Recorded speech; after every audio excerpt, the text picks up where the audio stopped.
من فضلكم نفس التدابير. الهواتف النقالة أثناء الندوة الصحفية إن شاء الله تكون طافية. الأخوان المصورين عندكم 3 4 دقائق إن شاء الله تاخذوا صور قبل ما نبداو في الندوة الصحفية إن شاء الله.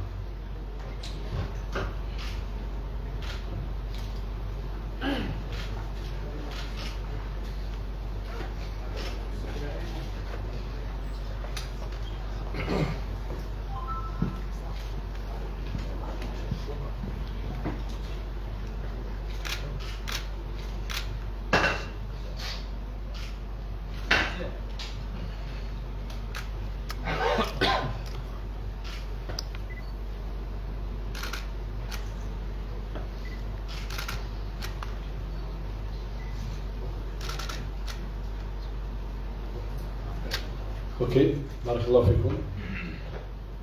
الندوة الصحفية مفتوحة.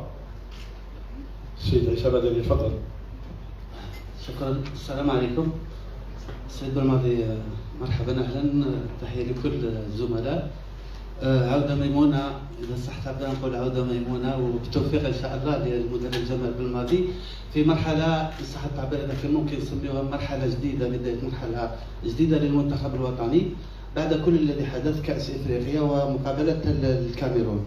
أبدأ سيد بالماضي في أول تربص الآن تحسبا لتصفيات كان 2023. ملاحظ على القائمة، إذا نبدأ بالقائمة. ملاحظ إذا 7 لاعبين جدد، لاعبين تخليت عنهم في القائمة. ممكن نعرف ما هي معايير سيد بالماضي أو فلسفة السيد بالماضي في ضبط هذه القائمة؟ اللاعبين في اختيار اللاعبين الجدد، لاعبين اللي تخلى عليهم اللي متعودين في المنتخب الوطني وغير موجودين في القائمة الجديدة، هل هي بداية التغيير راح يكون تدريجيا؟ وهل التخلي عنهم نهائيا ام يبقوا معنيين بالمنتخب الوطني؟ والان فلسفه السيد بالماضي لهذه المرحله الجديده مقابله اوغندا ثم تنزانيا في كل هذه الظروف اللي عاشها المنتخب الوطني. وشكرا. بسم الله الرحمن الرحيم. هذو كل اللاعبين هذو جدود، صافي من البداية رانا نتبعوهم. on a estimé que c'était الوقت هذا الوقت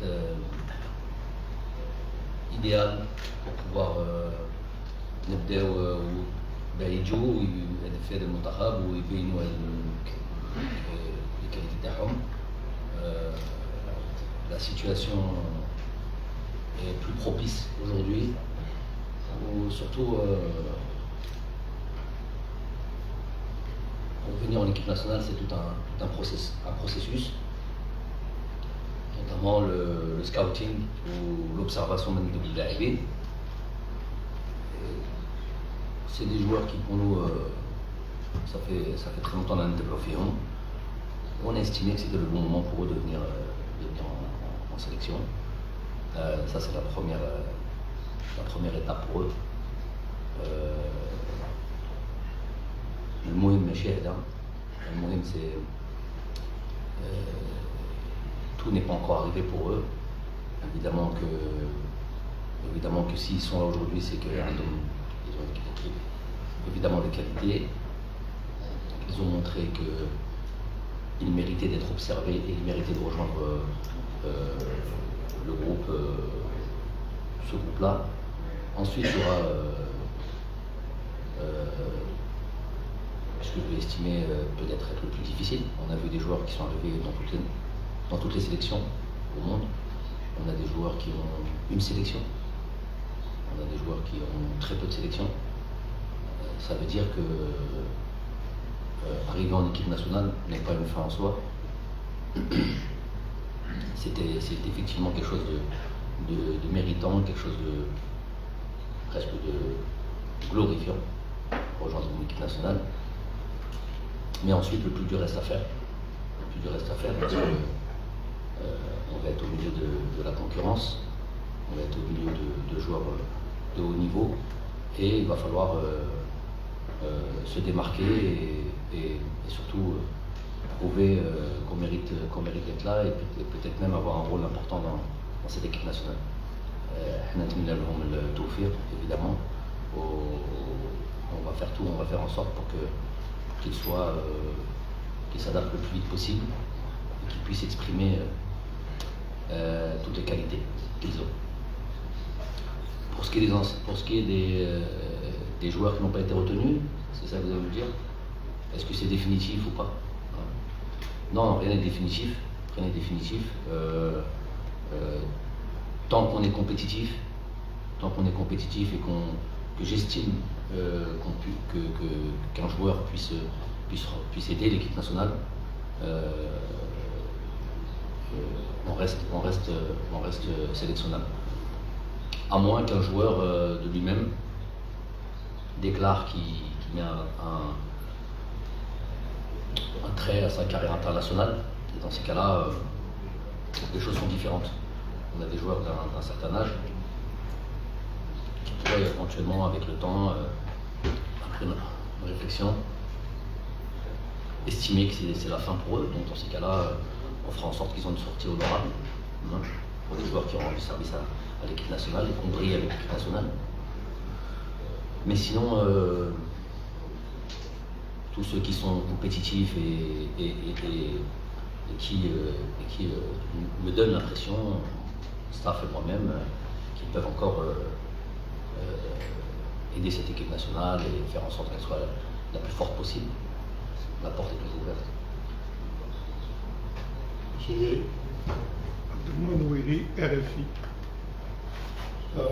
Monsieur Djamel Belmadi, je me trouvais dans cette salle lors de votre installation il y a quelques années.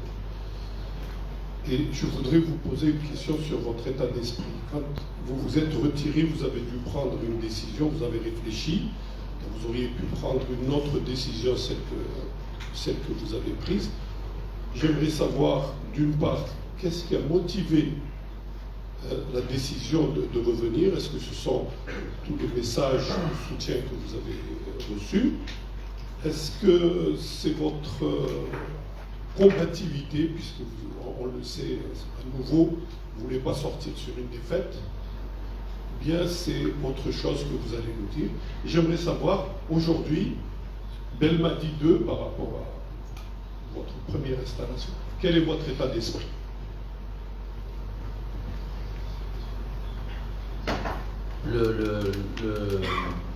Les messages dont vous parlez de ceux qui ont motivé ma venue et qui ont confirmé la confiance qu'ils avaient en moi, en mon staff, c'est la raison principale pour laquelle je suis là aujourd'hui. J'ai presque envie de dire que tout le reste est anecdotique. Si j'avais estimé, si j'avais senti qu'il y avait le moindre doute, je ne serais pas là aujourd'hui, c'est simple que ça. Et même comme ça, on est quand même passé par beaucoup de comment dire ça, une décision qui allait un jour comme ça, l'autre jour comme sans s'opposer. Il fallait beaucoup de recul, beaucoup de lucidité aussi, et se dire que voilà, si on estime qu'on peut encore faire briller cette sélection, je me dois de répondre à cet appel. Ça, c'est la première des étapes déjà là-dedans. Ensuite, évidemment qu'il faut avoir en soi des convictions, je vais dire presque certaines certitudes, même si on n'en a pas à 100%, mais il en faut quand même. Et puis surtout l'envie, parce que le métier n'est pas facile, parce que représenter une sélection nationale, quelle qu'elle soit, c'est toujours une grosse responsabilité. Alors encore plus quand c'est celle de son pays, il faut pouvoir être à la hauteur des attentes. Donc c'est une réflexion qu'il fallait avoir aussi. Il faut beaucoup d'énergie. d'énergie pour ça, il faut beaucoup d'envie pour ça. Le mec est marié chez là. Mais aujourd'hui, on arrive avec beaucoup d'envie, beaucoup de rage, sinon je ne serais pas là. Et au moins cette honnêteté-là, où on est capable, on n'est pas capable. Donc voilà. J'estime qu'on devait, de un, répondre à comment appeler ça, à l'attente, à l'estime du peuple. Ensuite, ça devenait plus technique. Et là, faire un travail sur soi-même et savoir qu'est-ce qu'on est capable de faire, qu'est-ce qu'on est capable de proposer, comment on est capable de... C'est le début de la réflexion, c'est le début de la réflexion sur le travail. Et là, il faut que peut-être que des idées, de nouvelles idées naissent. Il faut peut-être que sans, je vous l'avais dit à la conférence de presse d'après-match, sans tout remettre en question, mais quand même essayer sur certains points, de se réinventer et de faire en sorte de surprendre, de nouveau être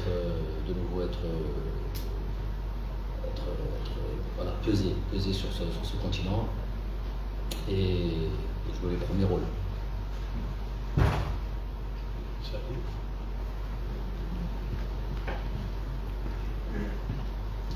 السلام عليكم كوتش، شفيع سعدي قناة الوطن ون تي في. كوتش، تحدثت منذ قليل عن غياب بعض اللاعبين واللاعبين الجدد. نتحدث اليوم عن غياب أبرز عنصر في المنتخب الوطني الجزائري، عن رياض محرز أقصد. بخصوص رياض محرز، شفنا عبر بيان نشرته الفاف عبر موقعها الرسمي تمنات الشفاء العاجل للاعب. بالمقابل رياض محرز كان انهى الموسم نتاعو مع السيتي دون اصابات خطيره، ومن جهه اخرى شفنا تداول بعض الصور للاعب في مراكش كان يستمتع بالعطله نتاعو. كوتش، ما تشوفش ان هذا راح ياثر ربما عن روح المجموعه، كون ان رياض محرز يعتبر عنصر اساسي داخل التشكيله، وشكون تشوفوا ربما الانسب اللي راح يتولى منصب قياده المنتخب او القائد اللي راح يكون قائد الفريق اقصد؟ شكرا.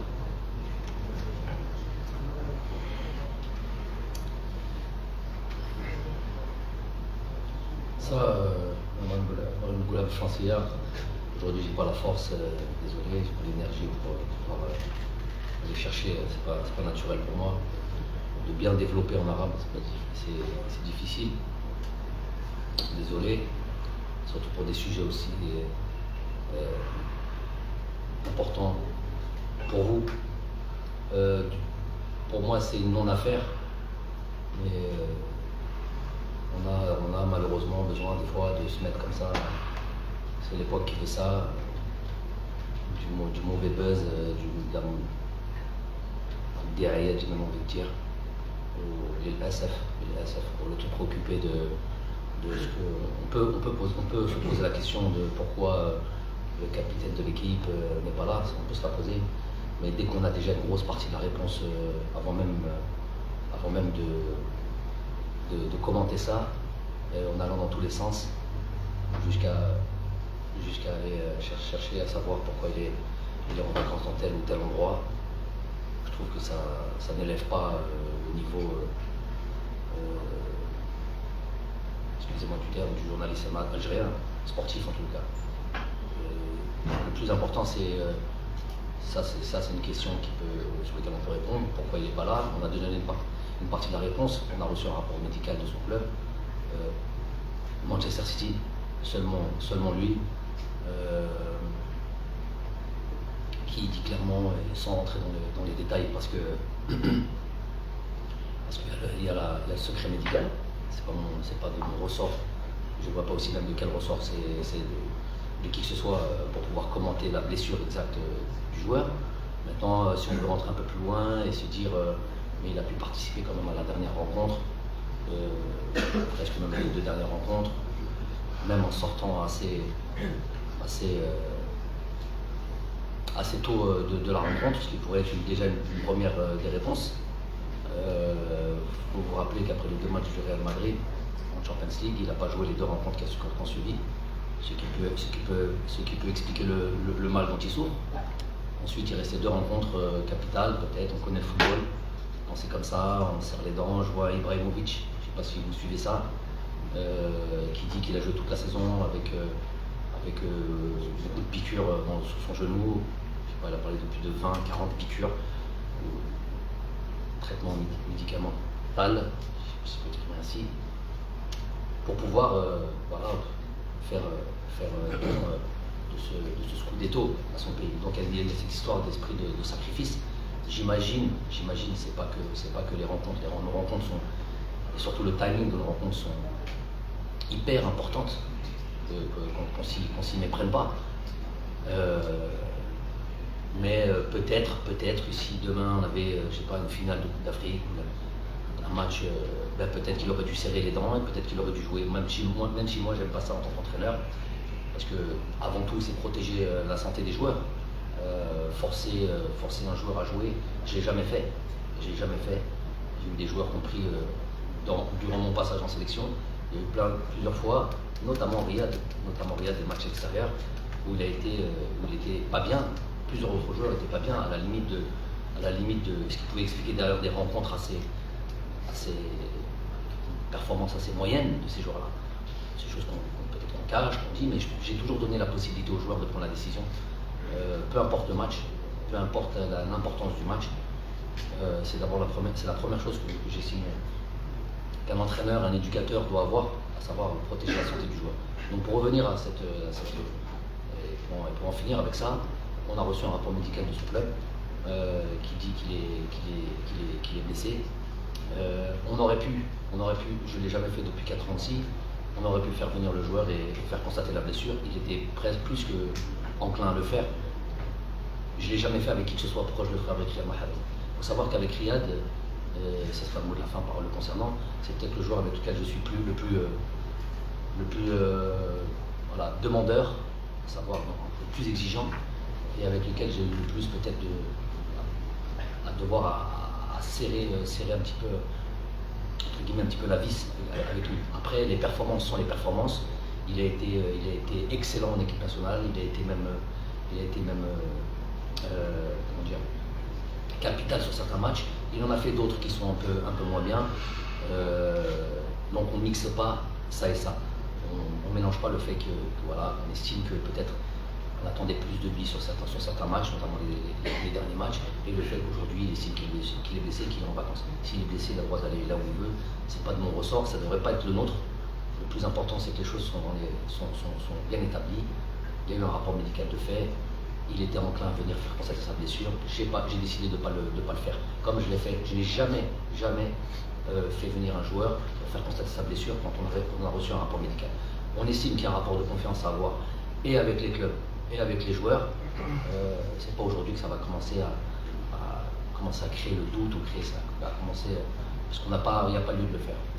Voilà.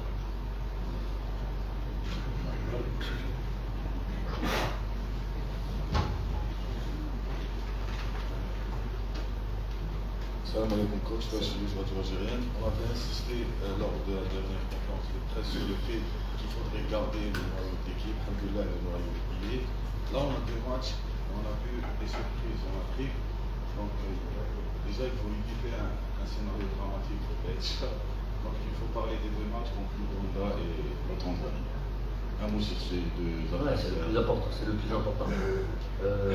J'espère qu'on aura un 3e match. On travaille dur pour ça depuis pas mal de temps. C'est presque inquiétant comment il est difficile de se mettre d'accord avec les équipes et surtout les demandes des équipes avec lesquelles on travaille depuis plus d'1 mois. On reçoit des choses assez extraordinaires, des propositions extraordinaires, presque indécentes concernant notre pays, des choses qu'on ne peut pas accepter. Bon, je tairai là les détails, mais très difficile d'organiser des matchs. Après, nous, on a reçu, je parle par rapport au 3e match, qui me tient à cœur, parce que on a 2 matchs de qualification d'Afrique sur lesquels on veut évidemment, comme d'habitude, gagner et voilà, se qualifier le plus tôt possible, chose qui n'a pas toujours été le cas. Vous le savez, j'ai pas besoin de vous le répéter. C'est chez nous, c'est devenu, depuis mon arrivée en tous les cas, c'est devenu presque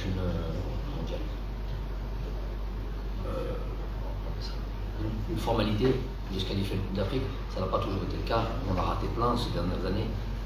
Donc on va faire en sorte que ça reste une formalité. Je ne crie pas là-dessus. On va faire le nécessaire pour ça. On va travailler, on va se préparer le mieux possible.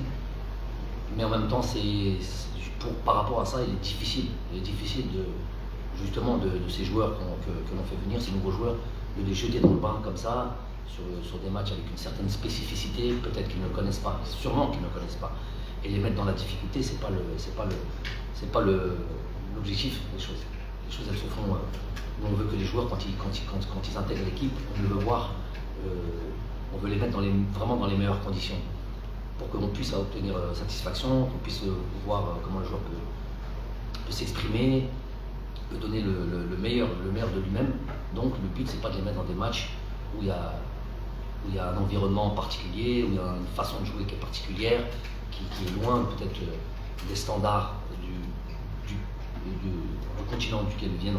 La plupart, même ils viennent tous d'Europe. Donc je tiens à avoir ce troisième match parce que ça permettra là pour le coup de les voir tous, et puis dans des conditions plus tranquilles où il y aura moins de pression et qu'ils puissent montrer toute leur qualité. Donc on est en train de travailler jusqu'à aujourd'hui sur ce troisième match. C'est pas évident, je me dis ça fait très longtemps qu'on bosse là-dessus et là je me rends compte que plus que jamais c'est pas évident. Je sais pas si c'est la période, je sais pas si c'est parce que c'est juste après une période de vacances, je sais pas. Plusieurs raisons. Sur ces deux matchs, l'Ouganda, on va commencer par déjà l'Ouganda, on va faire match après match. L'Ouganda est une équipe très accrocheuse. Si on voit sur leur campagne de qualification de Coupe du Monde, ils perdent un match contre le Mali 1-0, puis ils accrochent le Mali à domicile, ils font 0-0 je crois. Ils battent je crois le Kenya une fois, bref, ils font je crois deux victoires, une défaite et le reste de matchs nuls. Une victoire, une défaite, trois matchs nuls. Donc c'est une équipe qui n'encaisse pas de but. Vraiment très peu de buts. Je crois 2 sur leur campagne de qualification de Coupe du Monde. Donc ça reste une équipe qui va être difficile à manœuvrer, ça c'est certain, parce que c'est les résultats qui parlent. Quand on sait la qualité d'une équipe comme le Mali par exemple. Donc c'est une équipe sur laquelle on va voir aujourd'hui de toute manière, on le sait tous, on le dit jamais assez. Le niveau c'est vraiment rapproché. Il n'y a plus de petites équipes, on l'a tellement dit, c'est des trucs que c'est les faits qui parlent. On regarde encore la dernière compétition, la Coupe d'Afrique, qui a réuni 24 équipes, donc il y a quasiment toutes les meilleures équipes africaines qui sont là. On voit que les grosses équipes, nous-mêmes, on en a fait les frais, le Sierra Leone, le Guinée équatoriale. Je parle de la meilleure équipe du moment, à savoir le Sénégal, qui gagne 1-0 sur son premier match contre, je ne sais plus qui, le Malawi, non, premier match Malawi, non, c'est le dernier match. Le match c'est Zimbabwe, 94e, 97e minute, comme ça, penalty de Mané. Deuxième match contre la Guinée, mais la Guinée c'est une bonne équipe, la Guinée, c'est 0-0. Troisième match Malawi, 0-0, donc pour à la fin finir champion d'Afrique. Ça c'est le meilleur exemple. Après je peux prendre c'était en pagaille. Donc nous, il ne faut pas qu'on fasse. Nous c'est sûr qu'on ne tombe pas sur une équipe. Pour moi, c'est très cohérent ce qu'ils font. Donc il va falloir vraiment se préparer et se remettre dans l'esprit conquête et reconquête, j'ai envie de dire même. Et rien ne va être donné comme ça facilement. Nous sommes fâchés, on n'a pas obtenu ce qu'on voulait, on va revenir, on va gagner les matchs facilement. Non, bien au contraire. Ça va être. Tout le monde va penser nous faire encore plus de mal. C'est normal. Tout le monde va nous rendre les matchs très difficiles. Ça va être à nous de se montrer à la hauteur et de vraiment de relever la tête et de gagner tout simplement.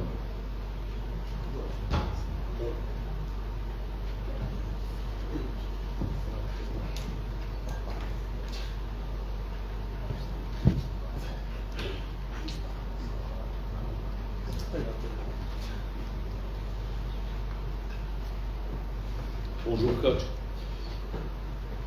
Coach, du côté de la stabilité a été choisie par rapport à ce qui pouvait entraîner une période de déstabilisation de l'équipe nationale. Vous avez décidé de rester. Je voudrais rebondir sur ce que vous avez dit, coach. Vous avez dit il faut de l'énergie, il faut de nouvelles idées, il faut des convictions. Je voudrais, quand vous dites ça, par exemple des idées, est-ce que vous pensez apporter des changements au niveau de votre staff technique? Ça, c'est la première question. Ou apporter de nouveaux éléments au niveau du staff. Et la deuxième question concerne les 7 nouveaux joueurs auxquels vous avez fait appel. Je ne parle pas du jeu, dans la vie du groupe, ils arrivent. Qu'est-ce que vous attendez d'eux dans cette vie du groupe? Une nouvelle énergie, quelque chose de nouveau? Parce que c'est un nouveau cycle qui a enclenché. Merci. Pour ce qui est du staff technique ou staff médical, j'estime qu'on a des staffs compétents. Là-dessus, il n'y a pas un staff qui est compétent, qui est discret, qui est travailleur. Croyez-moi qu'on n'a pas attendu d'avoir la dernière désillusion pour se remettre en question. On se remet en question à chaque fois.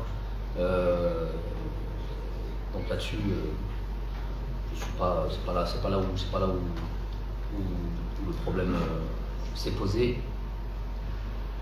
Tout le monde leur CV parle pour eux, que ce soit le staff médical ou le staff technique.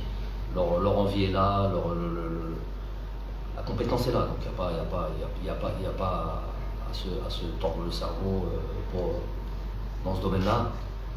Ensuite, ces joueurs-là, effectivement, quand on arrive dans un groupe, on est généralement un petit peu timide. Donc déjà, on va faire en sorte qu'ils puissent s'intégrer le plus vite possible. Il y a des joueurs qui sont là depuis 4-5 jours. Parmi les nouveaux, il y en a eu au moins 2 qui sont venus bosser un peu plus tôt que prévu. Et puis on peut s'apercevoir, voilà, la glace a été brisée rapidement. Voilà, ils vont faire en sorte, chacun sa personnalité, chacun son caractère, on va faire en sorte qu'ils s'expriment le mieux qu'ils peuvent, le plus naturellement possible, pour pouvoir tout de suite être voilà, dans le jeu, dans le groupe. C'est une sélection nationale aussi, c'est pas un club. Donc la sélection nationale, par définition, il y a du mouvement, ça change, c'est pas toujours pareil, même si la plupart du temps il faut et il y a un noyau dur. On ne peut pas changer tout un squad, tout un groupe d'une date FIFA à une autre. Mais voilà, on est habitué à ce qu'il y ait de nouveau. Là, on va faire en sorte que voilà, qu'ils puissent rentrer. Mais bon, ça, j'ai vraiment aucun souci. Ce groupe-là a toujours très bien vécu, a toujours très bien accueilli entre guillemets les nouveaux. Et puis voilà, le plus important, c'est qu'ils puissent être en situation de donner au maximum et de se montrer au maximum. Bonjour coach, Salah Faisal, Al24 News. On parle beaucoup de stabilité, que Jamal Belmadi va continuer l'aventure avec l'équipe nationale. À un moment donné, on a parlé aussi de contrat moral. Il y a un contrat en papier qui prendra fin à la fin de décembre pour fixer des objectifs avec la fédération algérienne. Je pense qu'il faudra un vrai contrat, on va dire. Est-ce qu'il y a eu une prolongation de la part de la fédération algérienne de football pour M. Jamal Belmadi? Ça, c'est une première question. La deuxième question, ça concerne le joueur Benayed, le joueur d'entente décisif. Vous allez le voir au Caire. Un mot sur le joueur. Merci beaucoup. Bon, Benayed, c'est pour ça le plus important. Benayed, c'est un joueur que je connais depuis pas mal de temps. Je ne l'ai pas découvert ici à Sétif. Je l'avais déjà vu quand je jouais au Paradou.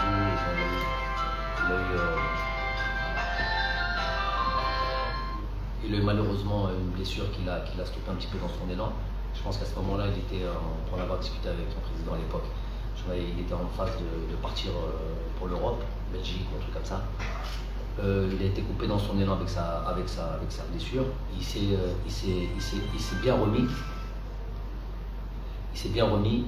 Ça prouve la force de caractère du joueur. Aujourd'hui, il fait partie peut-être, pour moi, des meilleurs attaquants du championnat. Donc il mérite la sélection. Il profite, pour être très clairement,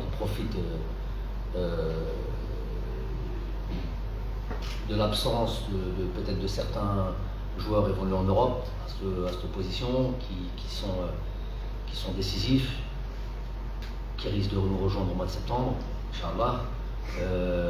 Mais chacun son. Le football est fait d'opportunités. Il aura l'opportunité, j'espère surtout si on a ce troisième match, de pouvoir démontrer qu'il a le niveau international, parce que ce n'est que ça à la base.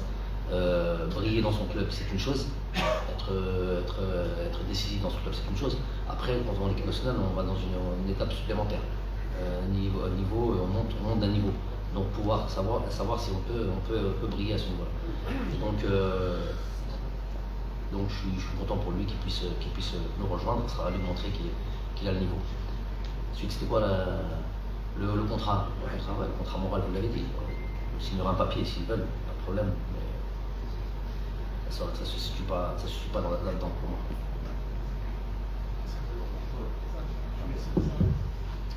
Confrère, consoeur, coach, le chargé de communication, bonjour à Zouflaou. Donc, moi je préfère parler du fond. Le fond, c'est que un nouveau challenge qui commence pour vous, coach, malheureusement qui intervient dans un contexte d'anarchie, où ce stage intervient au même moment où le président de la fédération a été forcé de démissionner. Donc, ironie du sort, donc un stage sans fédération. Et ma première question est relative à l'échec de l'objectif du mondial. Donc, après avoir raté cet objectif principal, à savoir la qualification en Coupe du Monde, comment allez-vous, coach, remotiver un groupe au bord de la déprime sportive? Et est-ce que vous allez parler à vos joueurs et leur dire d'oublier l'épisode du match à rejouer face au Cameroun? Ma première question. Ma deuxième question, comment avez-vous réagi à toutes ces attaques qui ont fusé après votre déclaration à RMC de plusieurs acteurs du football africain, dont celles qui vous ont même traité de raciste? Merci, coach. Pour ce qui est du football, et qui est la partie la plus importante, évidemment, avant même de convaincre, de remotiver les joueurs, il faut nous-mêmes être enclins à repartir. C'est le cas, même s'il y a beaucoup, je le répète, beaucoup de colère en moi, il n'y a pas de souci là-dessus. La colère, pour moi, elle va être gérée, elle va être surtout, pour moi, transformée ou utilisée justement pour repartir. On n'a pas du tout aimé, on pourra dire un mot là-dessus, je pense. On n'a pas du tout aimé la manière dont ce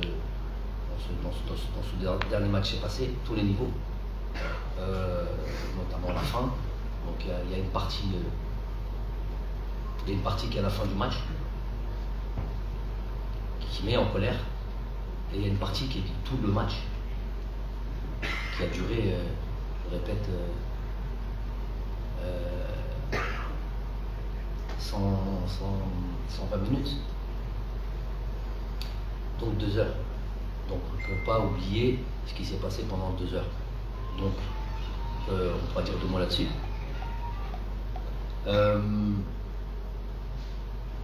Les joueurs garderont, les joueurs et moi-même, on gardera toute notre vie peut-être, je ne sais pas, professionnelle en tous les cas.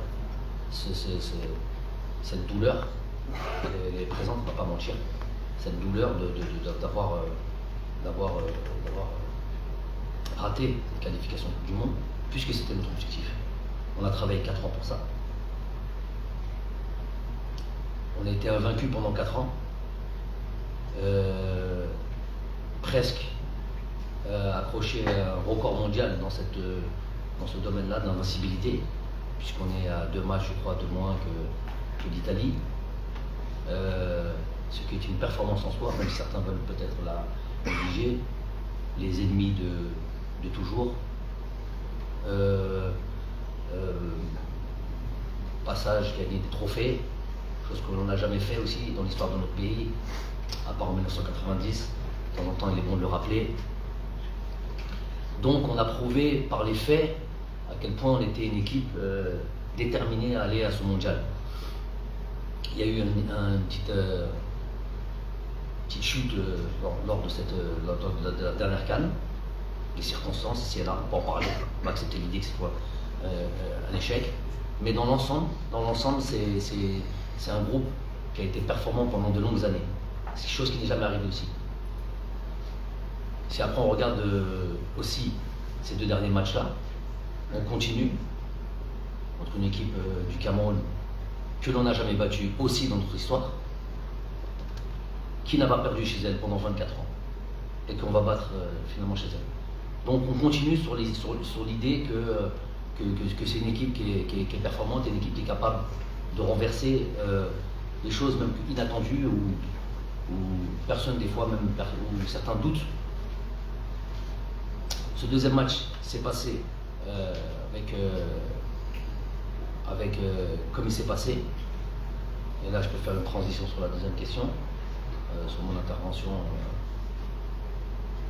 Je suis surtout intervenu parce que j'estime avoir défendu l'intérêt de mon équipe nationale, l'intérêt finalement de mon instance qui est la fédération algérienne, défendu l'investissement des joueurs, parce que ma première douleur,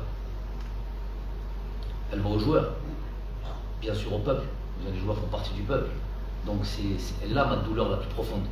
C'est pas quelque chose de personnel, c'est d'abord pour eux qu'on est accablé, abattu, et de se dire que tous ces efforts réunis, et puis réduits à néant, là je vais dans la deuxième question, et réduits à néant parce que j'estime être un match, ces matchs-là sont des matchs de qualification.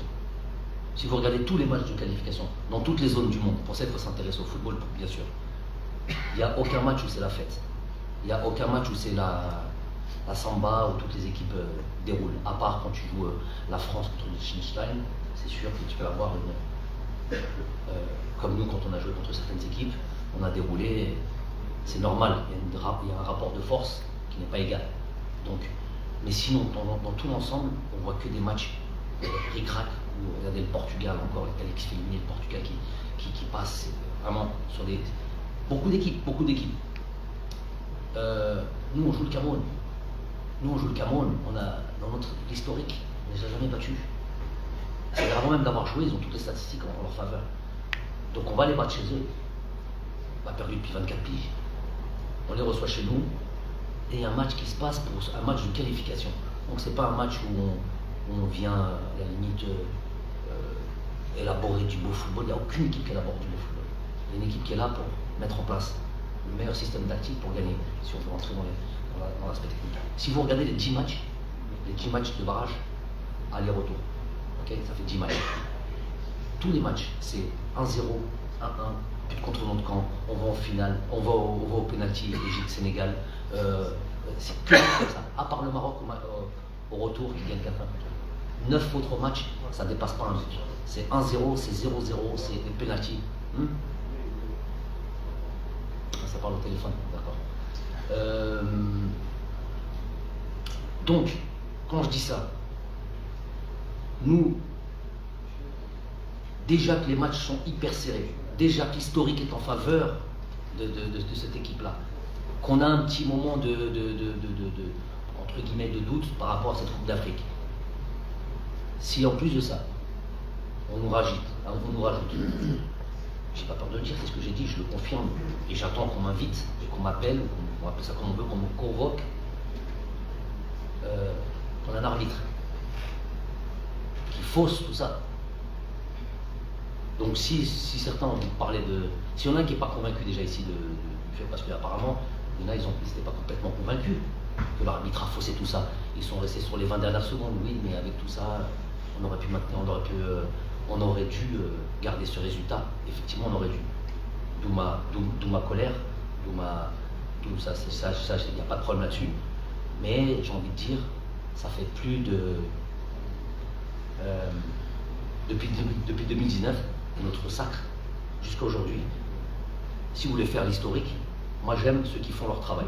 J'aime pas comme une se baser sur nos paroles, notamment sur des plateaux que ce soit ici, que ce soit en dehors du pays, qui viennent prendre 2 mots, ils en font leur émission, ils font un buzz. Là, c'est des journalistes, je leur ai dit sur RMC d'ailleurs, il n'y a pas de déontologie, il n'y a pas de professionnalisme, il n'y a rien du tout. Si tu veux t'intéresser au football africain, tu y viens et tu vas vraiment, il n'y a pas de problème. N'importe quelle instance, même si on a envie de régler le problème entre nous, entre Africains, mais si elle est, les gens intéressés, ben, ils y viennent en profondeur, ils viennent faire un travail sérieux. Donc nous, le problème, il ne date pas d'aujourd'hui. Le problème date depuis 2019. Et je peux vous donner les faits. Chaque match, rappelez-vous du match en Zambie. Rappelez-vous du match en Zambie, 2 pénaltys. C'est scandale que ça a été. D'ailleurs, l'arbitre avait été sanctionné pour 3 mois. La blague continuait. 3 mois, c'est l'équivalent entre 2 dates FIFA. Match Botswana, les attentats match au Burkina Faso à Marrakech, contre Ami Bondo, qui a eu son lot de...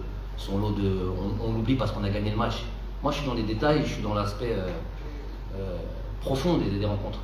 Le match au Cameroun était déjà un match. Le Rabi qui a été suspendu, c'est pas fait par hasard ça. Sur une touche où on ne fait même pas de sommation.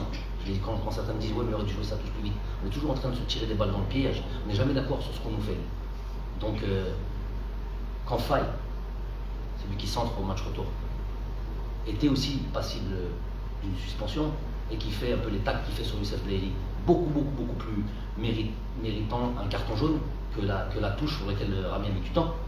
Il n'a jamais mis le carton jaune. Il savait que d'un côté, il y avait une équipe qui avait 3-4 joueurs qui étaient passibles de rater le deuxième match. Des 2 côtés, il savait où mettre le carton ou pas mettre le carton. Donc ça, c'est des choses qui passent, qu'ils savent faire. Moi, j'assume ce truc-là, je continue à le dire. Si les gens sérieux veulent venir s'occuper du football, si M. Infantino, responsable du football mondial, qui a fait comme priorité de rendre le football africain, parce qu'il sait que c'est une source de joueurs, de talents énormes, qui viennent nourrir, qui viennent comme ça, qui viennent en Europe et qui viennent faire les beaux jours de tous les clubs européens. Il sait ça, donc, et qui dit qu'il veut mettre de l'ordre dans l'arbitrage. Je ne sais plus exactement comment il a dit, mais en tout cas clairement là-dessus. Ça, c'est des belles paroles. Finalement, il n'y a rien qui est mis en place. Tout le monde le sait. Et moi, je vous invite à dire, à part certains, il y a certains qui le font ici, mais vous attendez toujours que ce soit une personne, et notamment moi. C'est pour ça que je me dis, quand je monte au front, je viens pour défendre l'équipe nationale et la fédération. Qui a soutenu, qui a tiré dans le même sens? Désolé, vous n'avez pas fait votre travail. Tout journaliste, à part Hachal Mestahach, non, soit ça se tait, soit ça va dans le sens contraire. Donc voilà, ça c'est une réalité. Et aujourd'hui, si on est faible de ce point de vue-là, moi je vois des réactions. Il n'y a pas longtemps d'un joueur qui a été pointé du doigt pour une prise de position. Vous savez de qui je parle en France? Vous savez de qui je parle en France? Vous savez ou vous ne savez pas? Vous ne savez pas, malheureusement. C'est un problème. Alors que c'est qui? Voilà. Donc, il y a tout un pays. Il y a le président de la République qui monte au front et qui se montre solidaire de son joueur pour une prise de position. Nous, on vient défendre l'intérêt. Je ne vais pas défendre mon intérêt à moi. Moi, j'ai dit, j'étais prêt à tout. Pas de problème, je ne défendais pas mon beefsteak, je ne prêchais pas pour ma paroisse. Si, ma paroisse, c'est mon pays, ma paroisse, c'est ma fédération. On se sent lésé, on monte au créneau. Donc après, eux, ils utilisent tous les moyens qu'ils font décrédibiliser l'homme, aller lui parler des choses les plus ridicules, de racisme. Moi, mais j'ai trouvé qui sur mon passage, moi? J'ai trouvé qui avec moi? Al-Haq, j'ai besoin de personne. Hein. Si vous ne vous sentez pas concerné, si vous ne vous sentez pas habité de venir défendre les intérêts de vos propres intérêts, ou si vous n'y croyez pas. Si vous n'y croyez pas, ceux qui ne croient pas, ceux qui pensent que Gassama fait un match correct, comme ils ont été dire dans l'émission de Mahmoud, voilà, tu l'as fait Mahmoud. Donc, je termine après, je crois. Donc, quand il y a des prises de position comme celle-là, s'il y en a un ici là, qui est prêt à dire non, mais quand même, coach, Gassama, il n'a pas été si mauvais que ça, qu'il lève la main.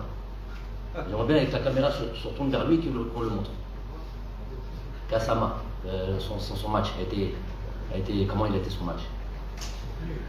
On n'en connaît pas un qui le pense. Alors comment j'arrive à voir, comment j'arrive à entendre quand tout le monde se bat, mais je suis obligé de le dire là, comme est-ce qu'il dit. Mais Josh il dit. Adoknes mais Josh. Mais il faut savoir, je suis obligé de vous le dire aujourd'hui. Normalement, j'avais prévu de. Moustapha, comme d'habitude, d'appuyer sur le bon bouton. J'ai pas prévu de parler de ça. Moi, ce qui m'intéresse, c'est l'Ouganda et le truc. Mais pour repartir sur un nouveau truc, on est obligé de régler ce qui doit être réglé. Il faut savoir que tous ceux qui se disent ennemis de toute la journée, tout ce qu'on fait, ça sera tout. Déjà, ils n'apportent rien au pays. Ça, c'est une première des choses. Et deuxième des choses, ils sont bénéfiques en rien. Ils sont juste bénéfiques au bad buzz. Ils sont beaucoup bénéfiques à la critique et à monter des plateaux. Mais il faut savoir, le pire, c'est que ces gens-là, je les invite via Aboud. À chaque conférence de presse, je leur permets d'avoir un micro et de venir dire tout ce qu'ils disent sur le plateau, mais qu'enfin, on puisse leur répondre. Et puis s'ils ont raison, et puis s'ils disent des choses sensées et trucs, ils le diront. Et que s'ils ont une expertise, comme ils ont l'impression de le faire, comme ils se présentent comme ça, des docteurs de tout, on leur permet de venir. Ils ne veulent jamais venir. Ils veulent jamais venir, qu'ils viennent nourrir le débat. Je vais même dire encore autre chose. Et tous les acteurs de cette proposition sont témoins. Juin dernier, on demande après, je demande avec Aboud, en accord avec Aboud, de faire, c'était pour moi la fin pas d'un cycle, mais en tous les cas, après le match de la Tunisie, le match amical, on avait fait 3 matchs. Je me dis qu'il était bon, avant les qualifications de Coupe du Monde, de faire un bilan de ce qui a été fait. Et parler de la perspective d'avenir qui était la Coupe du Monde, même si elle est d'Afrique entre-temps. Donc j'estimais que c'était une possibilité, à part les conférences de presse, je ne suis quasiment nulle part, à part 1 ou 2 fois à la radio avec Ahmad. Donc je me suis dit, ok, on va faire une grande émission, s'ils le veulent bien, sous notre sponsor, notre télévision nationale, avec tous les grosses chaînes privées et tous les plus ou moins les différents consultants ou animateurs pour parler du football, pour parler notamment de l'équipe nationale, de ce que je suis en train de faire, de ce que nous sommes en train de faire, et que chacun sera libre. La radio aussi, voilà, toutes les instances et tous les différents organes connus, reconnus, pour pouvoir parler de ça. Et libre à eux de dire tout ce qu'ils ont envie de faire. Donc c'est une proposition qu'on a faite. Et ça, c'est la télévision nationale qui gérait ça avec tout ça. Donc télé et radio. Résultat final. J'étais à Sidi Moussa, c'était les vacances estivales, j'attends ici 5 jours. Tous les jours, je demande à Aboud, alors on en est où? Eh ben ça s'est jamais fait. Je pense que ça aurait été une bonne chose, de faire un bilan, que tout le monde ait l'occasion de parler, tout le monde les divergences, parler des pour, contre, une chose. Et je pense que ça aurait nourri le débat, ça aurait aussi, surtout pour les amoureux du football, aurait été enrichissant pour eux, de savoir un peu plus ce qu'on fait, plus qu'une conférence de presse qui est basée sur 50 minutes, 1 heure. On ne peut pas passer tous les sujets. Là, on aurait eu le temps de passer tous les sujets en revue. Et puis, voilà, je pense que ça aurait été intéressant pour tout le monde. Et bien, juste pour des divergences entre différentes chaînes et différentes personnes qui monopolisent et qui prennent en otage, finalement, les amoureux du football et les gens qui auraient aimé voir une émission comme celle-là, et bien, ça s'est pas fait. Donc, aujourd'hui, et ensuite, par contre, ils vont se réfugier dans des petits studios, et voilà, et on dézingue de tous les côtés parce qu'on a des projets, personnels. C'est toujours la même histoire. Mais je vous dis ça, juste termine sur ça, Mamad. Ça, dites-vous que je vais repartir, que maintenant je me tairai, que je ne donnerai plus de sens à tout ça. C'est fini. Je vous ai dit ce que j'allais dire, notamment là. Et plus jamais je rebondirai sur les pseudo affaires. Vous me parlerez maintenant de technique, d'équipe nationale, de notre performance, de notre fond de jeu. C'est tout ce qui m'intéressera à l'avenir. Normal ? C'est vrai ?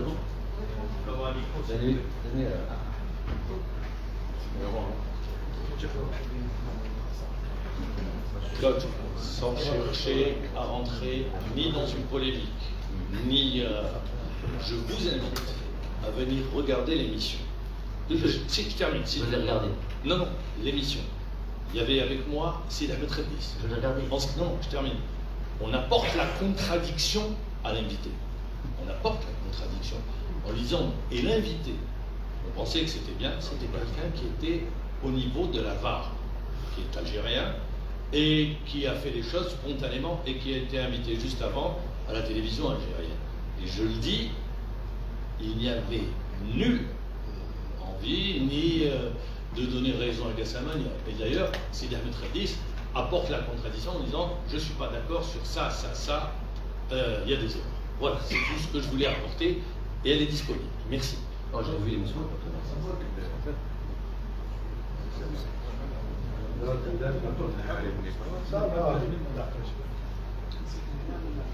Bonjour coach, vous avez expliqué les raisons qui ont fait que vous décidez de continuer. Vous avez aussi expliqué par le passé que votre objectif majeur c'est de jouer la Coupe du Monde avec l'Algérie. Est-ce que le fait ou le projet qui fait que l'Afrique va bénéficier de 9 places et demie en 2026 a pesé dans votre choix? Et deuxième question, il y a une année vous avez parlé de besoin de stabilité, vous avez appelé à la stabilité. Quelle proportion vous mettez dans l'échec de la qualification, cette instabilité ou ce changement qui a été opéré il y a une année? Quelle proportion vous lui mettez dans l'échec? Stabilité au niveau de quoi? Vous avez parlé de la base, vous avez dit on est dans une période assez... Tu parles de fédération, stabilité à la fédération.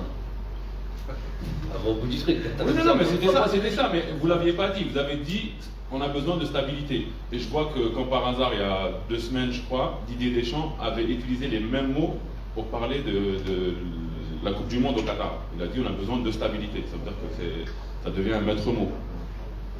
Ouais, ça dépend à chaque fois de quelle stabilité on parle.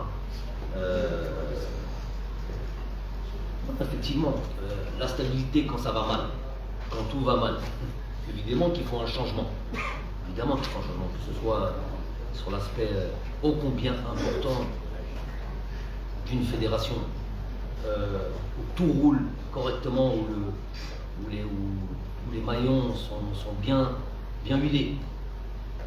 On est, nous, de toute manière, nous sur le terrain, il faut savoir que, pour ceux qui ne comprennent pas, qui pensent que c'est, tu viens, tu mets 11 joueurs sur un terrain, sur un carré vert, non, ça va bien au-delà de ça. Nous, on est juste, on va dire, à la fin de cette chaîne qui fait que, surtout, je parle pour la grande performance et pour les grands résultats. C'est ce qu'on attend d'Algérie. C'est ce qu'on attend d'Algérie. Aujourd'hui, on a poussé, on a amené le niveau tel que, aujourd'hui, même quand on gagnait contre des équipes, par exemple, on faisait un match difficile contre le Burkina Faso. Ah non, on n'a surtout pas le droit de faire un match difficile contre le Burkina Faso. Non, toi tu dois battre tout le monde avec une facilité déconcertante, mais ça n'a jamais été le cas. C'est vrai qu'on a créé quelque chose de nouveau. Ça, c'est les faits qui parlent, c'est les records et c'est les chiffres qui parlent. Donc, il est bon aussi que tout le monde revienne à la raison et fasse preuve d'humilité. Nous, l'humilité, on l'a. Nous, il n'y a aucun match. J'ai toujours dit, je vais là-bas pour gagner. Ça s'appelle de l'ambition. Mais je sais que je vais tomber mais je vais respecter l'adversaire, peu importe qui il est. Et je vais tout faire pour le battre. Ça. Mais nous, on a atteint un tel niveau, on a mené l'équipe à un tel niveau qu'après, c'est vrai qu'il y a ce qui est légitime aussi, des grosses demandes et des grosses attentes. Il s'avère que quand on a des grosses attentes et qu'on n'y arrive pas toujours, tout le temps, il y a effectivement la grosse déception. Pour revenir à cette stabilité, effectivement, ça fallait commencer par là, en disant aujourd'hui, préparer ces 2 matchs-là, Inch'Allah, ces 3 matchs-là, sans réellement président de fédération, ou une fédération qui est instable, incohérente, où on ne sait pas qui fait quoi, c'est pas la meilleure des choses. Préparer un truc. Bon, j'ai des hommes autour de moi qui font en sorte et qui permettent, ça c'est dans les faits, qui permettent de ne pas me faire ressentir tout ça. Il faut savoir qu'il y a toujours eu, et c'est préférable je pense, Sidi Moussa et Dele Balari. Même si nous dépendons de Dele Balari et toutes leurs décisions et leur bonne marche, normalement. Mais il y a quand même ces deux instances. Donc on arrive à ne pas sentir, tu peux le voir juste en étant ici, et surtout dans le travail depuis 2 mois avec les différentes personnes avec lesquelles on préparait cette date FIFA. On arrive à sentir que ce stage, Inch'Allah, se passera dans les meilleures conditions. Mais ça ne peut pas rester éternellement. Il faut que des bonnes décisions soient prises. Il faut que si nous on se remet en question, on est prêt à tout encaisser, prendre toutes les responsabilités. Il faut une fois pour toutes qu'on mette les bonnes personnes au bon poste. Sur le fait de l'augmentation des équipes, le haq, Nazim, c'est vraiment pas. Bien sûr que ça existe, hein, je suis au courant de tout ce qui nous est. Tout ce qui nous concerne.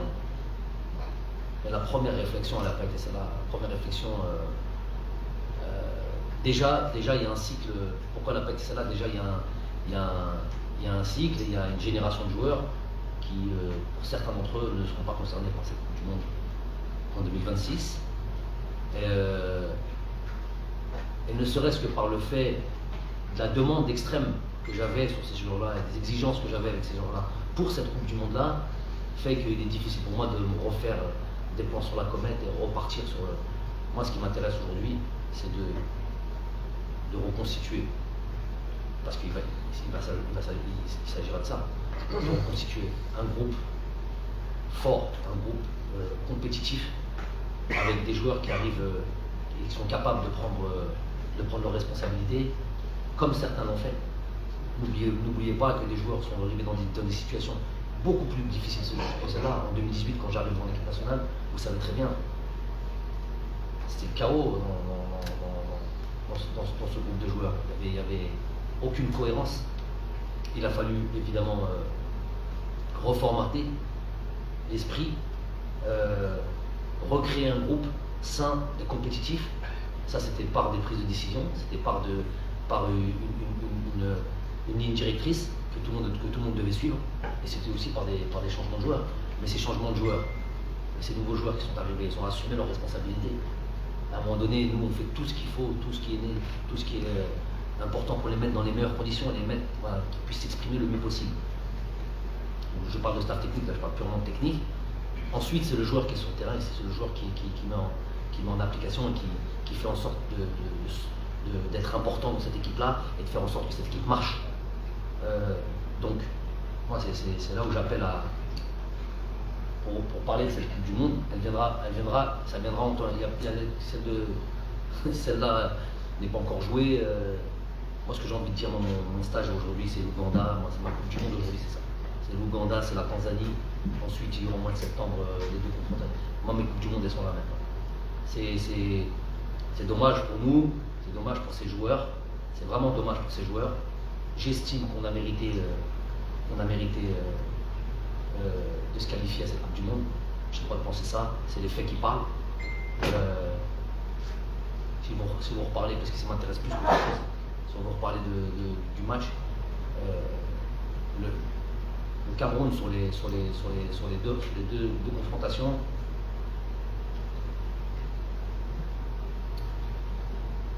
ils ont l'occasion, en deuxième mi-temps, sur le centre et le double arrêt de Reiss. Mais à part ça, il n'y a pas une frappe au but. Il y a la frappe de Toko Ekambi au match aller sur coup franc. Ce coup franc un petit peu vicieux comme ça, là, quand il frappe, on pensait que ça allait être un centre qui frappe au but. Sinon, il n'y a rien d'autre. Nous, on a eu ce qu'on a eu. On a eu les situations qu'on a eues. En allant les battre chez eux. Tout ça me fait penser que voilà, sûrement, on est croyant, Allah on a décidé autrement. D'autres perturbateurs aussi ont décidé autrement, où qu'ils soient.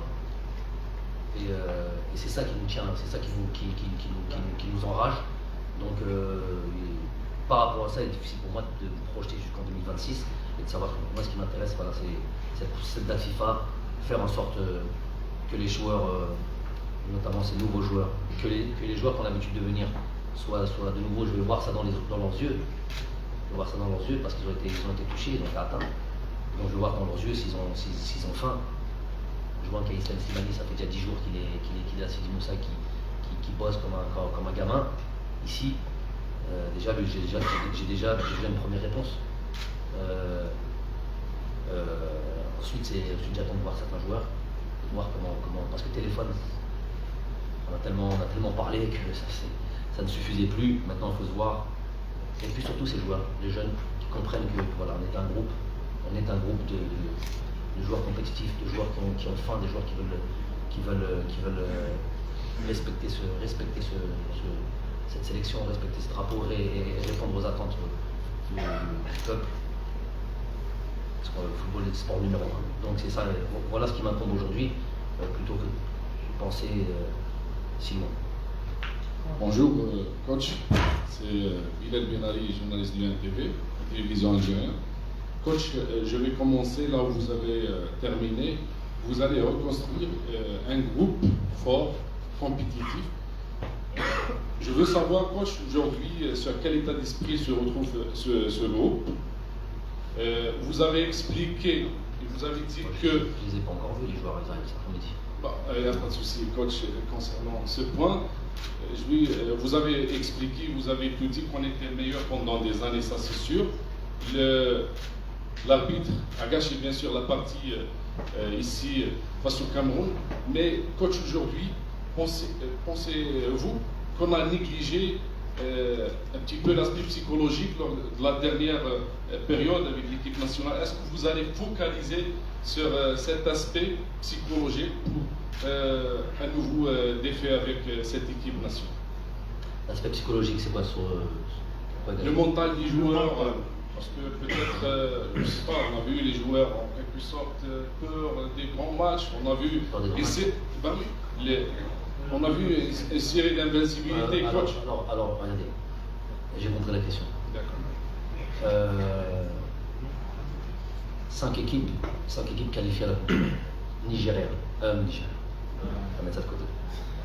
On va commencer par le Sénégal. Une grosse équipe. On les a battus 2 fois. Ensuite, il y a la Tunisie. On les a battus 2 fois. Il y a le Ghana. On les a battus 1 fois. Non, il y a le Cameroun, on les a battus 1 fois et demie. Et le Maroc, on les a jamais joués. Donc sur les 5 équipes on les a tous battus. Ensuite, les équipes qui arrivent derrière, le Nigeria, on les a battus 2 fois. Puis voilà, on n'a pas joué l'Égypte. Voilà, donc c'est Congo, on a fait match nul, c'est un match amical.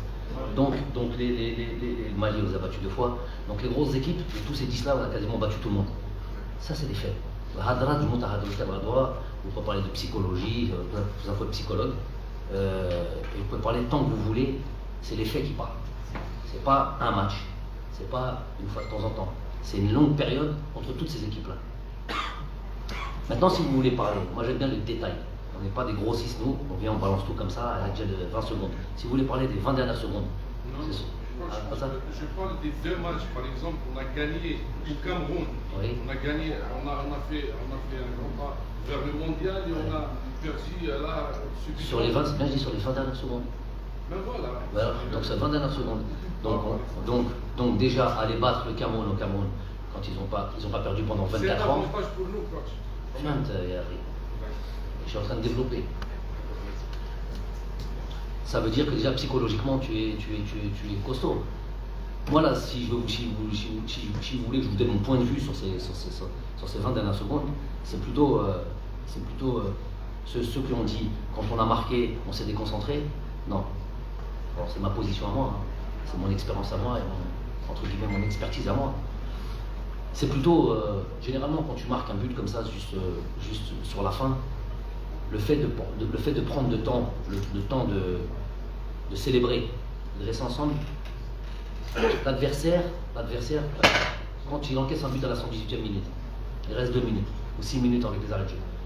Qu'est-ce qu'il éprouve? Qu'est-ce qu'il a envie tout de suite, l'adversaire? Pour ceux qui connaissent. Qu'on revienne vite le ballon au milieu et qu'on joue le plus vite possible. Donc, pour empêcher ça, tu restes, tu célèbres. Et généralement, ça te donne un supplément d'âme, encore plus d'énergie, tu as marqué un but, encore plus déterminé. Ça, c'est pour ceux qui ont joué au football, ils comprennent ce sentiment. Donc, c'est pas ça du tout, comme ceux qu'on dit, ah, mais ça les a déconcentrés. Ça, c'est ceux qui n'ont jamais joué au football, qui n'ont pas d'expérience. Donc ça ne déconcentre pas, bien au contraire. Ce qui, moi, me pose problème avec là où peut-être qu'il y en a eu des gens qui ont pu dire ça, j'ai pas tout vu, pas tout entendu.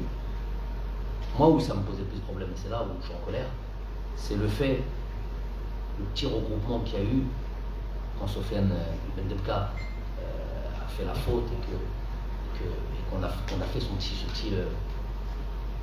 petite bagarre, entre guillemets, juste avant le but. Si vous regardez bien, personne n'en a parlé de ça, mais c'est ça le plus important. Qui est venu dans cet attroupement? Eh oui. Vous avez vu, vous n'avez pas vu juste. C'est là le problème. Il y a Hossein Ben Ayada, il y a Ahmed Touba, il y a Bedran. Je ne parle pas de Ishaq, je ne parle pas de Riyad, et je ne parle pas de Sofiane Ben Debka sur lequel il y a faute. Il fait faute. Ceux-là sont plus hauts. Ceux-là, à la limite, c'est pas de problème. Ils sont là, ils perdent un peu de temps, ils sont devant le truc. Qu'est-ce que foutent nos défenseurs centraux là-haut, à aller venir s'embrouiller pour rien du tout? Là est le problème. Là, c'est là où on... Parce que s'il reste, quand on voit un Ben Ayada, avec qui on a bossé particulièrement, lui plus que tous les autres, et individuellement, les deux mois suivant le premier match. Pourquoi? Parce que pour moi, le joueur le plus important, le joueur le plus dangereux, c'est Toko Ekambi. Donc, c'est le joueur le plus intelligent, c'est le joueur le plus vicieux, c'est le joueur le plus malin, et c'est là où tout se passait. Hossein Ben Ayada a eu le mérite sur 1h30, quasiment 2h, sur quasiment 3h30 entre le premier match et le deuxième match, de mettre Toko Ekambi dans sa poche. Il a fallu qu'il aille dans l'attroupement, s'accrocher avec je ne sais pas quel joueur pour perdre sa concentration. Finalement, sur le but, je ne suis pas en train de le pointer du doigt, je suis en train de vous expliquer, je suis en train de vous dire déjà que pendant 3h30, il a eu ce mérite. Il a eu ce mérite parce qu'il a préparé ce match-là de la meilleure des manières. Il a juste fait cette erreur de sortir de sa concentration, sachant que le football, ce n'est que ça, surtout au haut niveau. Quand un joueur comme Toko Ekambi qui joue la Ligue des Champions avec Lyon et qui est performant, dites-vous que c'est le haut niveau. Et qu'il a perdu cette concentration. Si vous regardez le but, il est à 2 mètres derrière l'alignement. Tu peux être à la limite, tu n'es pas aligné, c'est une erreur, tu as peur, tu ne veux pas jouer le hors-jeu. Mais dans ces cas-là, il faut que tu prennes ton joueur. Donc il est ni dans l'alignement, ni dans la prise du joueur. Et c'est ça, c'est 3 défenseurs centraux. C'est là où la déconcentration se fait et c'est là où on perd. C'est le haut niveau, ça joue sur des détails, on le savait. Je vous ai dit, toutes les rencontres, c'est 1-0, 0-0, penalty. Voilà. Si on y rajoute l'arbitre, voilà, ça fait beaucoup de choses. Mais quand même, coach, vous allez... Non, c'est pas quand même coach, c'était complet là ce que j'ai dit. Bonjour, Sofiane Melkbel, Hayat TV. Pour revenir sur les 2 matchs qui s'annoncent, est-ce que vous vous mettez dans une posture où ce sont des matchs d'observation ou de compétition, ou les deux à la fois? Et dans le groupe, vous avez convoqué 1 ou 2 joueurs qui ont vécu une saison un peu difficile avec leur club. En quoi ces 2 matchs et ce stage peuvent vous servir afin de les relancer mentalement? Merci. Qui? Slimani ou Mandi? Ounas. Donc déjà la compétition, ça c'est sûr. On veut que ça, de la compétition. On veut que renouer avec la victoire. On est là pour ça. On est animé. On va retrouver les joueurs là maintenant parce que l'ensemble du groupe arrive maintenant. Bon, il y a eu quelques-uns qui ont eu des problèmes pour arriver parce qu'ils jouaient hier. Il y en a 2-3 qui vont arriver demain, mais l'ensemble du groupe arrive aujourd'hui. Donc nous, ça reste, c'est où on repart avec l'idée de compétition, d'aller faire de la victoire notre principal objectif à chaque fois, ou non, il n'y a pas d'observation. Et non, ça n'empêche pas l'observation. Il va y avoir des joueurs, je vous ai dit, il va y avoir des joueurs qui vont y aller au compte-gouttes. Je ne veux pas les mettre dessus dans la difficulté. Donc on va faire en sorte de faire les meilleurs choix possibles pour pouvoir être très compétitif, gagner et intégrer doucement ceux qui nous auront donné entre guillemets, l'envie, sur les 4-5 séances d'entraînement, l'impression qu'ils peuvent jouer ce genre de match très particulier. Ensuite, il y aura ce troisième match, Inch'Allah, j'espère qu'on arrivera à le finaliser aujourd'hui, demain. Et là, dans ce cas-là, on aura la possibilité de voir et d'observer tout le monde. Ça, c'est la première des choses. La deuxième des choses, les joueurs en manque de temps de jeu, on parlait clairement, le souhait, et je l'ai toujours dit, le souhait d'un sélectionneur, surtout, c'est d'avoir 100% de son effectif avec des vrais temps de jeu.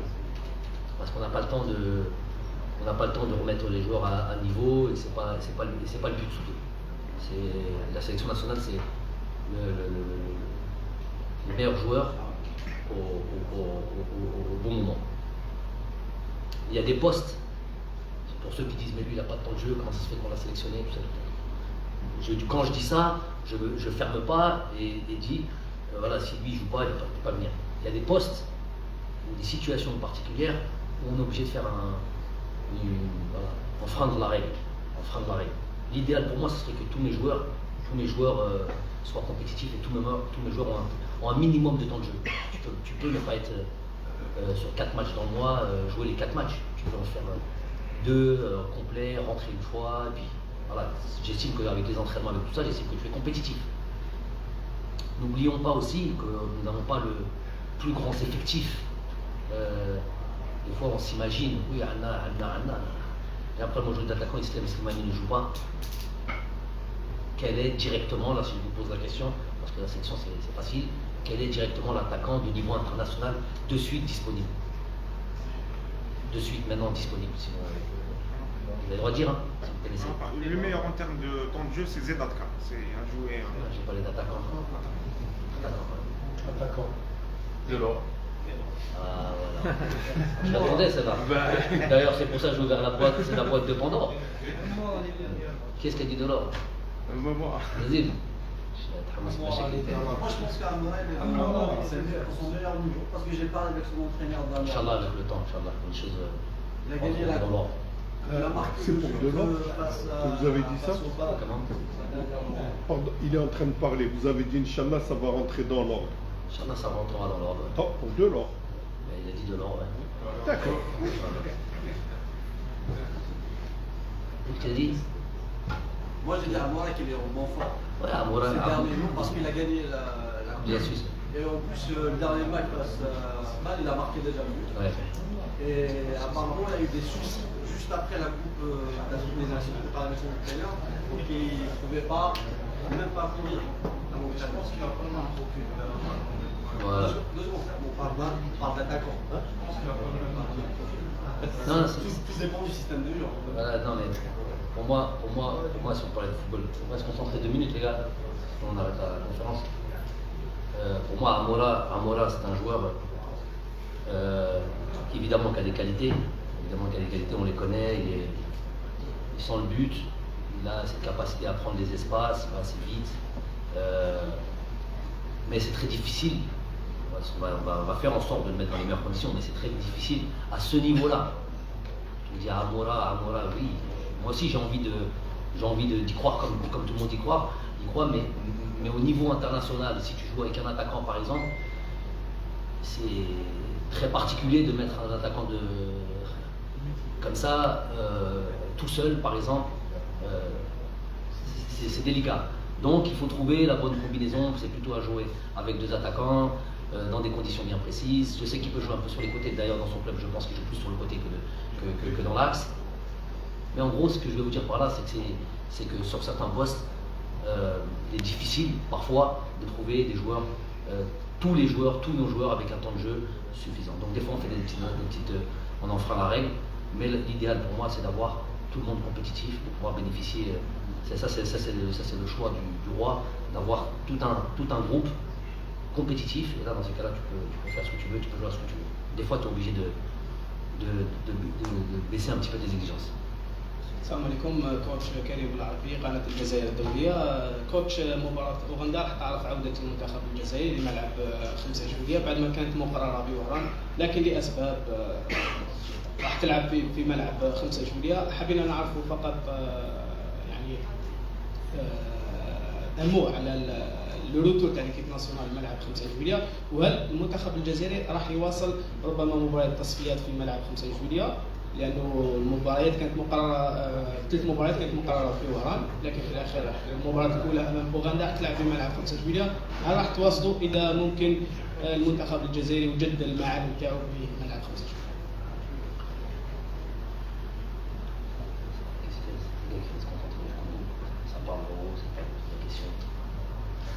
احترموا la conférence de presse, ça parle dans tous les sens, on ne s'entend pas bien.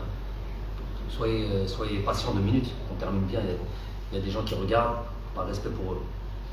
Donc, حنا كنا البرنامج كان في واحد jusqu'à il y a 4-5 jours. Donc جابوني المعلومه قالوا لي ماشي معلومه قرار ديسيزيون اللي ما نلعبوش في وهران ولازمنا نلعبوا في 5 juillet. Moi j'ai toujours dit ما عنديش مشاكل بين نلعب 5 juillet ولا في اي ملعب في البلاد. ولكن voilà, c'était plutôt les joueurs اللي كانوا حاسين se sentaient mieux à Tchakar, on en a plutôt parlé. C'est un non-événement, alhamdoulilah, pour 5 juillet, avec plaisir. J'ai vu beaucoup de matchs, justement, il y en a eu beaucoup d'ailleurs. Beaucoup de matchs sur 5 juillet. J'ai vu que la pelouse, en tous les cas, j'ai pas été dessus, je vais sûrement y aller aujourd'hui, demain. La pelouse avait l'air de tenir et d'être en bon état. Donc on est content de retourner au 5 juillet. Si on peut en plus, il y a une capacité pour recevoir les supporters. Si on peut jouer dans un stade rempli, ça serait de bon augure. On souhaiterait ça, on aimerait ça, Inch'Allah. Les 2 dernières, je crois. 3 dernières. Les 2 dernières, on arrête. Le secrétaire général a déclaré que le Congo n'est pas homologué. C'est ça ma question. Comment n'est pas homologué? Homologué par l'Afrique, par la CAF. Comment programmer un match alors qu'il n'est pas homologué? C'est ça. ما قالونيش هذا C'est une déclaration avant-hier du secrétaire général. Comment programmer un match de l'équipe nationale alors qu'on n'est pas homologué par l'Afrique et par la CAF? Ouais. Je ne veux pas contredire le secrétaire général s'il a dit ça. Ouais, il a plus d'indications que moi, mais moi j'ai pas entendu ça. J'ai pas entendu que le problème c'était un problème d'homologation. Non, c'est pas ce que j'ai entendu. Wallah. Bonjour coach, Amel Farrell à Planet Bilad. Coach, ce stage vient à peu près à la fin de saison footballistique, la plupart des championnats sont finis. Est-ce que vous avez des craintes par rapport à l'état physique de vos joueurs concernant quelques joueurs qui ont joué beaucoup de matchs dans leur jeu? Merci. Oui, c'est toujours quelque chose à prendre en considération, ça. Ça à prendre en considération. On arrive en fin de saison, il y a une fatigue évidemment, surtout sur les joueurs qui ont beaucoup joué. Et puis il y a les vacances qui se raccourcissent finalement pour eux. Là où ils attendent d'aller se reposer, on leur demande de faire des matchs internationaux. Justement dans les matchs, dans ce 3e match qu'on pouvait avoir, on avait des destinations où on devait se déplacer trop loin. On sait que ça n'aurait pas été bénéfique parce que ça va prendre en considération ce point-là. Les joueurs suivent, les joueurs ne disent rien. Je pense pas, on a telle implication des joueurs, mais on sait que voilà, pousser, si on devait jouer par exemple ces matchs sur ces destinations assez lointaines, on sait que ça serait situé autour du 13 du 14 juin jusqu'à la dernier jour de la date FIFA. Le 15 retour dans leur pays plus ou moins, si c'est en Algérie, en Europe, je sais pas quoi. Et très tôt reprendre la saison parce que justement il y a la Coupe du Monde cette année et que la Coupe du Monde se fait au mois de novembre. Donc tous les clubs vont reprendre très tôt. Il y a des clubs qui vont reprendre justement mi-juin, donc au dernier jour de la date FIFA. Donc on dirait peut-être que les entraîneurs peuvent donner un petit peu de jours pour les joueurs, pour les internationaux. Déjà c'est pas tous les entraîneurs. Et 2, quand on donne un peu de jours, c'est un peu de jours, c'est pas beaucoup. Donc tu as tes vacances réduites vraiment. C'est toujours un contexte particulier de jouer comme ça en fin de saison. Ça a toujours été le cas, la Poulihal. Il va falloir faire avec. Moi, sur les 2 premiers matchs à la limite, ça pose pas trop de problème. Hein. On joue le 4 et le 8. À la limite, si j'avais libéré le joueur Le 9, à la limite, si on prend un peu de temps. Moi, je tiens à faire ce troisième match-là pour pouvoir voir tout le monde. On va devoir faire un effort. Peut-être, il va falloir faire preuve d'un peu d'intelligence. Peut-être après ce deuxième match, on libérera 3-4 joueurs qui ont fait une saison lourde, qui ont joué la Champions League, qui ont joué tout ça et qui vont avoir leurs vacances réduites, sans pour autant avoir la possibilité d'avoir des vacances par leur club, et surtout qu'ils ne seront pas obligatoirement concernés par ce troisième match. Donc, tout ça me fait dire que peut-être l'intelligence voudrait qu'on les libère un petit peu, et on n'aura pas beaucoup, on a 3-4, et voilà, mais qui ne mettent pas en difficulté le troisième match surtout. Il faut avoir des joueurs qui vont jouer, des joueurs qui peuvent rentrer au cas où. Tout ça, ça à prendre en compte évidemment. الأقرب للمقابلة الودية شكون هو المنتخب؟ لا ما نجمش نقول لك c'est une grosse difficulté là ما نجمش نقول لك. Peut-être qu'il n'y en aura pas malheureusement.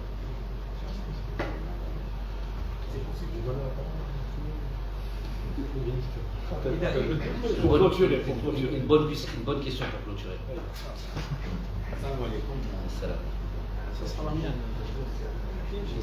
حسين بوشكيل جريدة الملعب.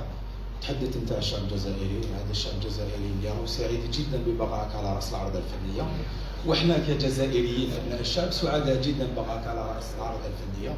امور pour les supporters algériens اللي دعموك وساندوك في وقت الصلاح والضراء. دوزيام كيسيون، اليوم نشوفوا نهايه موسم رياضي في البطولات الاوروبيه بالنسبه للاعبين الدوليين. الغوا شوفوا رياض محرز توج بالبريمير ليج، اسماعيل بن ناصر بسكوديتو بعد سنوات طويله، يعني الجزائر عمورة بكأس سويسرا من دون شك. انت كناخب وطني يزيد فيك النص تشوف يعني لاعبين كانوا يدربوا على يدك في البطولات الاوروبيه. لا عيسى ماضي ديمي فينال تشامبيونز ليغ ثاني. بو عيسى الا تقول له الا تسقسيه تقول له الا فرحان على الموسم تاعك بالك ما يكونش 100% satisfait. Parce que voilà, il aurait préféré plus jouer et nous-mêmes on aurait préféré qu'il joue plus. J'espère que l'année prochaine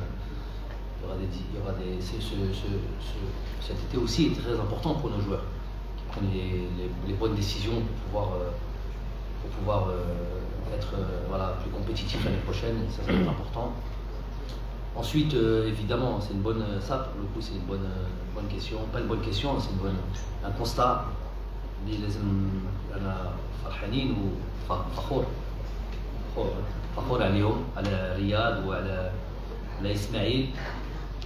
C'est vrai que le Milan n'avait pas gagné le championnat depuis très longtemps, je ne sais pas. 11 ans. Donc, alhamdoulilah, c'est pas tous les jours un compatriote qui peut gagner un Scudetto. Je crois que c'est la première fois. Donc ça mérite. C'est vrai qu'Ismaël était tellement discret que des fois on oublie on l'oublie tout simplement.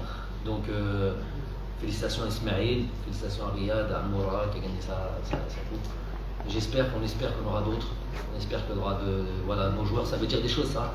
Ça veut dire des choses que d'avoir des joueurs de notre équipe nationale qui gagnent des trophées ici et là. Ça veut dire que voilà, ils ramènent leur expérience, leur qualité, et mettent ça au service de l'équipe nationale. Donc félicitations à eux. Chaque, comme je n'ai pas besoin de le répéter à chaque fois, ça perdrait de sa valeur.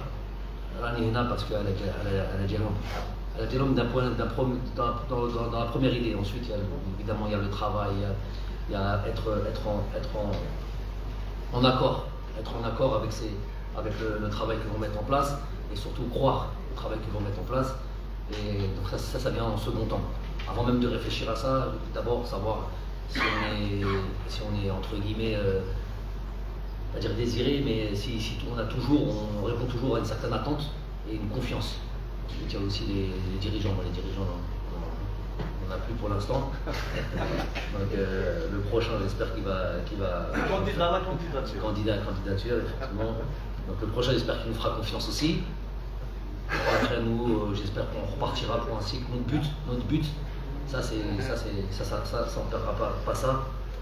Et si je sentais que je n'étais pas capable de faire ça, on aurait laissé la place à d'autres gens plus compétentes. Mais notre but, c'est toujours de faire en sorte d'être une nation forte et d'élever toujours notre drapeau le plus haut possible.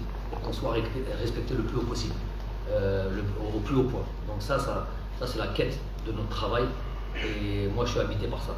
Moi je n'admets pas j'admets pas que notre équipe ne soit pas en Coupe du Monde. Je vis une partie du temps au Qatar, et il y a tous les drapeaux des qualifiés pour la Coupe du Monde qui sont dressés sur toutes les rues de Doha. Pas voir l'Algérie de mal. Un mot sur le décès de l'ancien international Fawzi Mansour. Allah yarhamou, Allah yawassi alayh. Tous ces joueurs qui ont rendu service à cette équipe nationale, ont participé à des Coupes du Monde, qui ont représenté l'équipe nationale au plus haut niveau, ont toujours été. D'ailleurs, on n'a jamais trop entendu parler de ces joueurs. Les SF, nous, on a cette tendance à oublier un petit peu, à oublier nos joueurs. On a la mémoire courte. Des fois, c'est malheureux.